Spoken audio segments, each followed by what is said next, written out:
Hey guys, JB here from Alpha Wolf Consulting, coming to you today with another episode of Stoned As Adventures. So I'm just hiking at the moment out at 1770 or Agnes Waters at the National Park here. I can't remember the name exactly, but I've been here before and it's such a beautiful national park. Like if you see, because it's winter now or coming into winter, all the grass has sort of died down a bit, so it's really awesome because you can sort of bushwhack through it, which is really cool. I enjoy doing that, but it's also because it's colder weather, you can sort of dress appropriately. Yeah. So in the episode today, what I'm going to talk about is just some of the things I've been working through lately in my own personal life, and sort of understandings that I've had around really helping myself to move through or work through, you know, personal issues or emotional trauma or things like that. And it's like yeah, it's just, sorry if you can see, there's a big mud puddle and I'm just wondering which way is going to be the best way to get through it. That's alright, we'll go over near the creek bit, I think. That's the best part about trekking in it on your feet. You don't have to worry too much about if there's water or not, which is alright. But yeah, so it's just, yeah. So essentially, what I've been working on of recent is understandings around intuition and, ooh, it's chilly, around intuition. Oh, so another gun. And, one second. Ooh. So I walk barefoot when I hike, and I'm doing like only a couple of kilos in the pack, but if you can see, it's all stones, so it's like it makes the hiking a little bit more difficult, which is quite fun because you get that added pain, because that's one thing I like to do, is condition my mind to pain and my body to pain. That way when I face adversities, I'll just pull over for one sec.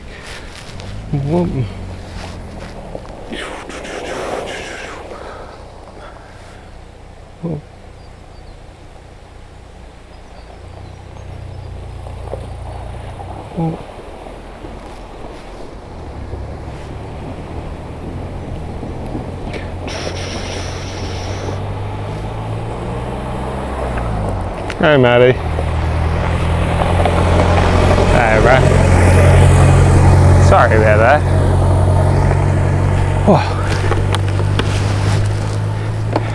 But yeah, so essentially I like to work on conditioning myself to pain, but also at the same time putting myself into exertion.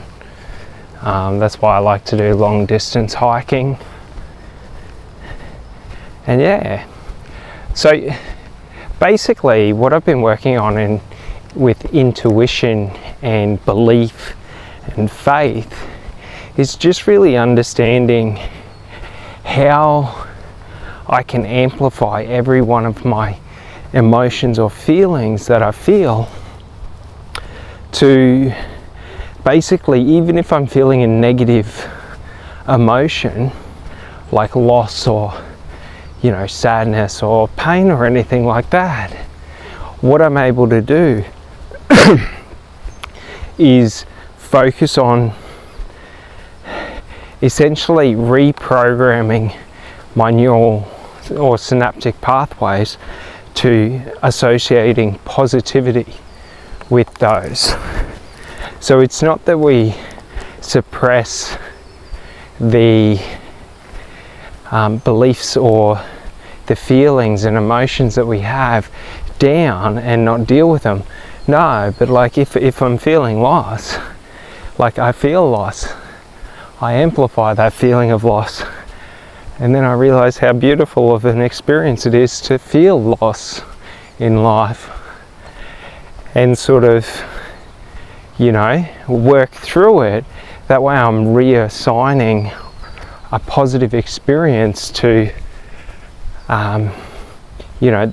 those feelings or those emotions, which is for me very, very beneficial. Because if even in loss I can feel joy, happiness, love, then I'm able to just continuously move through life regardless of whatever happens to me in life. If pain doesn't bother me in life, I can just do whatever I want in life. And that's sort of one of the realizations I've had, is that when we try to achieve something, or we set a goal and we want to hit it, or we want to start a business or anything like that, okay, when we have that vision of what it could be, and then we start taking action towards it, there's a sharp learning curve where you realize that like it takes more actions and different actions and better actions. So it's sort of like you might have a weight loss goal and you might decide you're going to work out for 30 minutes a day. But in working out for 30 minutes a day, after a month or two, you might think, maybe an hour would be better. Maybe I'd get better results or enjoy, doing an hour instead of 30 minutes. And you're essentially just incrementally increasing your capabilities. And it's sort of like that when we go for goal achievement. So like the capabilities we need to achieve any goal that we have in mind is belief and faith. We have to trust and believe that we are capable of achieving it currently, and learning anything necessary or required to achieve it. Because if we have that belief within us, and we always stick to that belief, no matter what happens, we're always able to move through any and all situations. So it doesn't matter what negative situations come to be, you're able to move through them because either you already know how to move through them in that statement, or you have the capability to learn how to move through them. So that's an important thing when we're reconditioning narratives in our mind, is we want to be very, very intentional with the language. So we want to make it so that I either can overcome this today, or I will work at this until I overcome it. Because if it's just I'll either overcome this or not, failure is a possibility. Whereas with the statement that I said,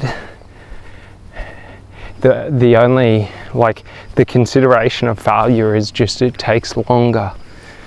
The goal achievement is always on the table. So, like, that's an important sort of aspect that I find in understanding it. But then it's like, well, what actions do I take towards the goal? Many personal development coaches, many time management coaches, productivity coaches will tell you you need to plan. You don't. You don't need to plan. You don't need to worry. You already know naturally the actions and the information that is required for you to achieve any goal that you've ever wanted. And the way to access this is through intuition.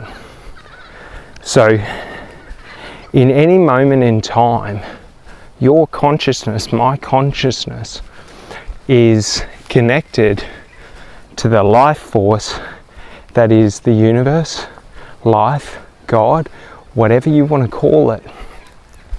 So at any point in time, you can access any information that has ever been known and then understand it through basically connecting on an energetic frequency and asking for that knowledge. Because if I ask myself for knowledge on how to market better, I'm saying to my subconscious mind, I want to learn how to market better. So my subconscious mind will then start focusing on learning marketing. So I'll be drawn to take actions towards them naturally. Like I might be drawn to watch YouTube and sort of learn what other people are doing off tutorials. I might be inspired to go and learn theses and theories or learn strategies. Like whatever I'm naturally drawn to do is the ideal action for me to do to achieve that goal.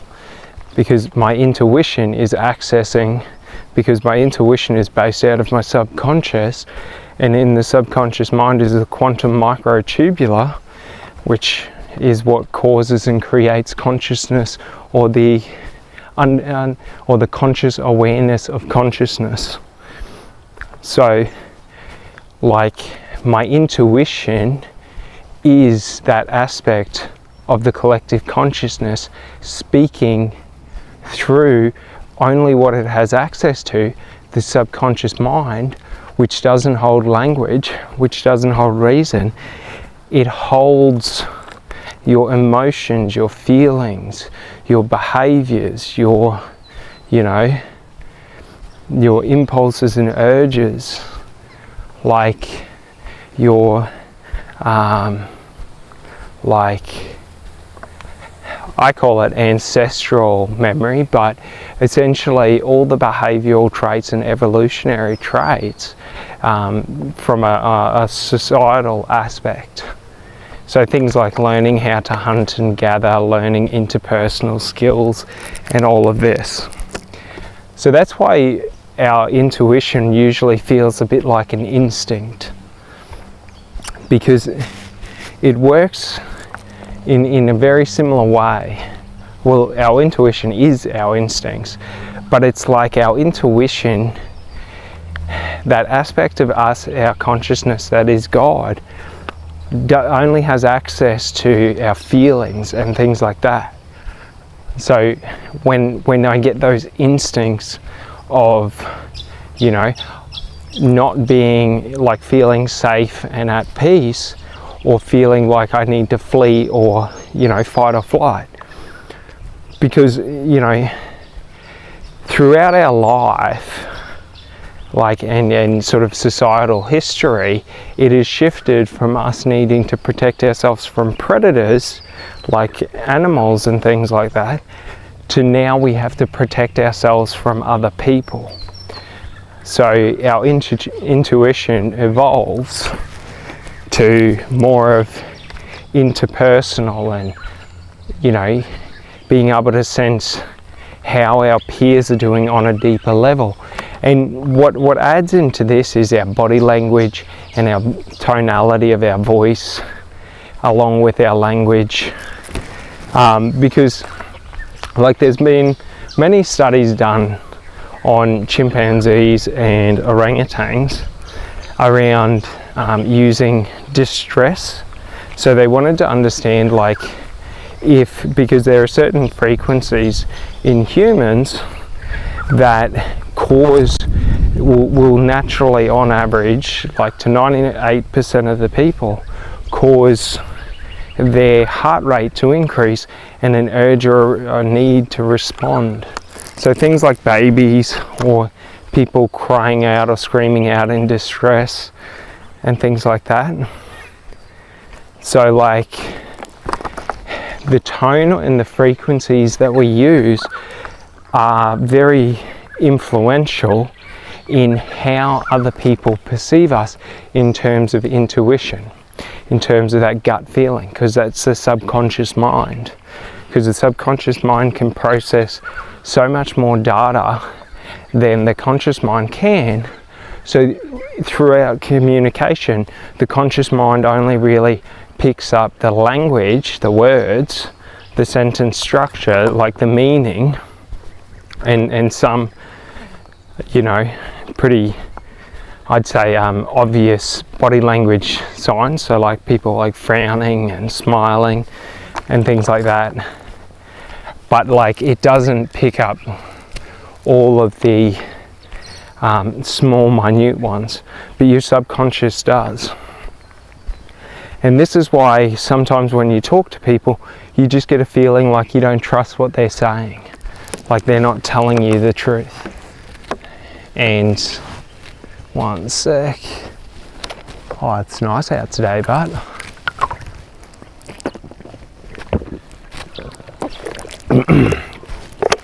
yeah, and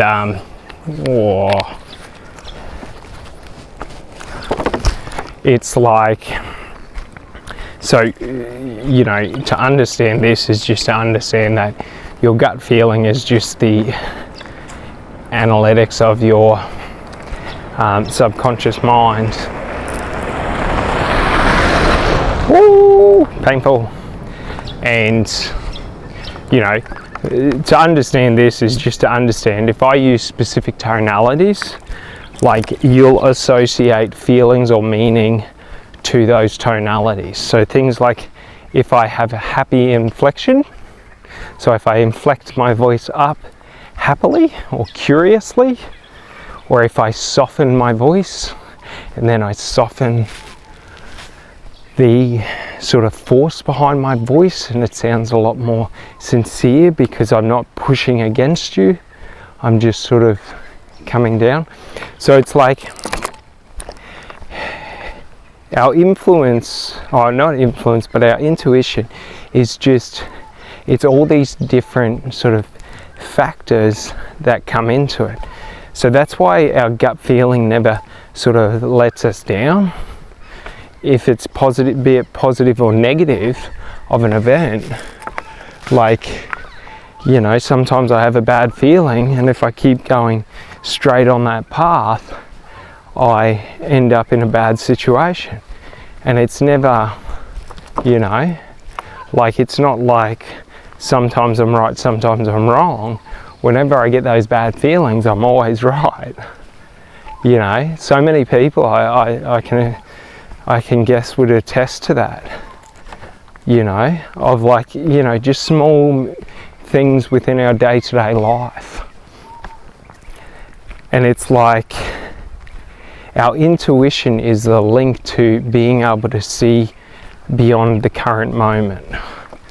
So, you know, they've done studies on it. There's a documentary out called Me by the director of Ace Ventura. He got severe concussion and then basically had these, it's like sometimes when you get concussion, it never leaves and you have migraines and things like that and vertigo for the rest of your life. And a lot of people commit suicide. So he decided, you know, if that was going to be the case, then he wanted to document and find out and understand more about life and things like that. And yeah, they did a study in that documentary around stress. So like they had electrodes in yogurt and electrodes hooked up to people and then showed them images, and the people's heart rate would spike about 1 to 2 milliseconds, or up to I think 3 or 4 milliseconds prior to a stressful image being shown or a negative image being shown, which is pretty trippy, because essentially what that means then is our intuition or our heart